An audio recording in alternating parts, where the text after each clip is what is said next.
Well, that was awkward. Alright, where was I? It wasn't nothing, said Slim.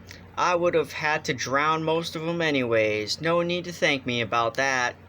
George said, it wasn't much to you, maybe, but it was a hell of a lot to him. Jesus Christ, I don't know how we're gonna get him to sleep in here. He'll want to sleep right out in the barn with him. We'll have trouble keeping him from getting right in the box with them pups. It wasn't nothing, Slim repeated. Say, you were sure right about him. Maybe he ain't bright, but I never seen such a worker. He damn near killed his partner, Buckin' Barley. There ain't nobody can keep up with him. God almighty, I never seen such a strong guy. George spoke proudly. Just tell Lenny what to do, and he'll do it if it don't take no figuring. He can't think of nothing to do himself, but he sure can take orders. There was a clang of horseshoe on iron stake outside, a little cheer of voices. Slim moved back slightly to the light. Was not on his face. So the light wasn't on his face. Funny how you and him string along together. It was Slim's calm invitation to confidence. What's funny about it? George demanded defensively. Oh, I don't know. Hardly none of the guys ever travel together. I hardly never seen two guys travel together. You know how the hands are. They just come and get their bunk and work a month, and then they quit and go out alone. Never seem to give a damn about nobody. It just seems kind of funny, a cuckoo like him and a smart little guy like you traveling together. He ain't no cuckoo, said George. He's dumb as hell, but he ain't crazy, and I ain't so brighter neither, or I wouldn't be bucking barley for 50 or Oh, true. If I was bright, if I was even a little bit smart, I'd have my own little place, and I'd be bringing in my own crops instead of doing all the work and not getting what comes up out of the ground. George fell silent. He wanted to talk. Slim neither encouraged nor discouraged him. He just sat back quiet and receptive.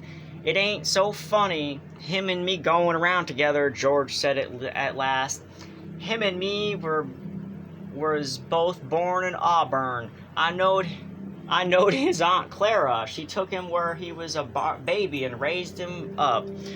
When his Aunt Clara died, Jenny just came along with me and out working. Got kind of used to each other after a little while. Said Slim. George looked over at Slim and saw the calm, godlike eyes fastened on him. Funny, said George. I used to have a hell of a lot of fun with him. Used to play jokes on him 'cause he was too dumb to take care of himself, but he was too dumb even to know he had a joke played on him. I had fun. Made me seem goddamn smart along with him. Why'd he do any goddamn thing I told him? If I told him to walk over a cliff, he'd go. That wasn't so damn much fun after a while. He never got mad about it neither. I've beat the hell out of him, and he could have bust every bone in my body just with his hands, but never lifted a finger against me. George's face was taking on the tone of confession. Tell you what made me stop that. One day, a bunch of guys was standing around up on the Sacramento River.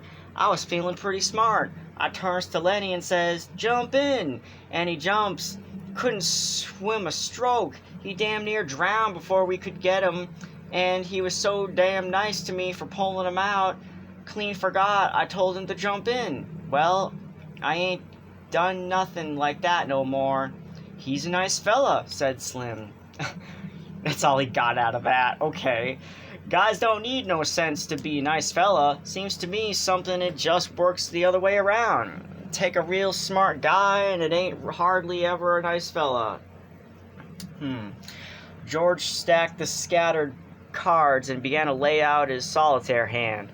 The shoes thudded on the ground outside. At the windows, the light of the evening still made the windows squares bright. I ain't got no people, George said. I seen the guys that go around on the ranches alone.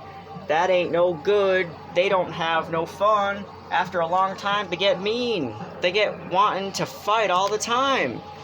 Yeah, they get mean, Slim agreed. They get so they don't want to talk to nobody. Of course, Lenny's a goddamn nuisance most of the time, said George, but you get used to going around with a guy and you can't get rid of him.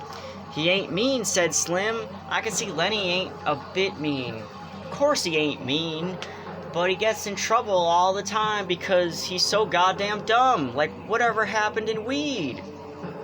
He stopped in the middle of turning over a card. He looked alarmed and peered over at Slim.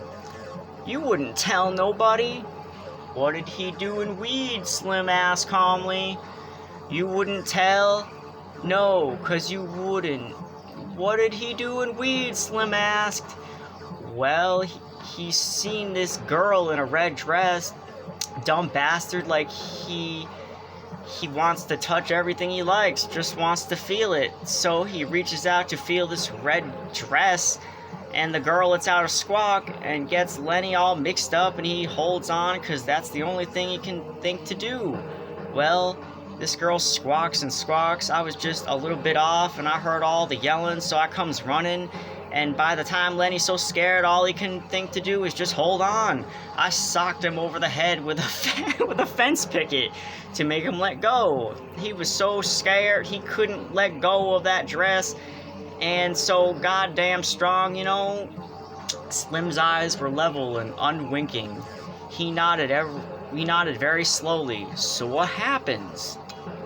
George carefully built his line of solitaire cards. Well, that girl rabbits and then tells the law she's been raped. The guys in Weed start a party out to lynch Lenny, so we sat in an irrigation ditch underwater all the rest of that day.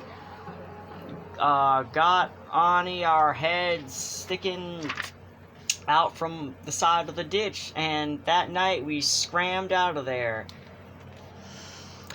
Slim sat in silence for a moment. Didn't hurt the girl none, huh? He asked finally. Hell no, he just scared her. He'd be scared too if he grabbed me, but he never hurt her. He just wanted to touch that red dress like he wants to pet them pups all the time. He ain't mean, said Slim. I could tell a mean guy and a mile off.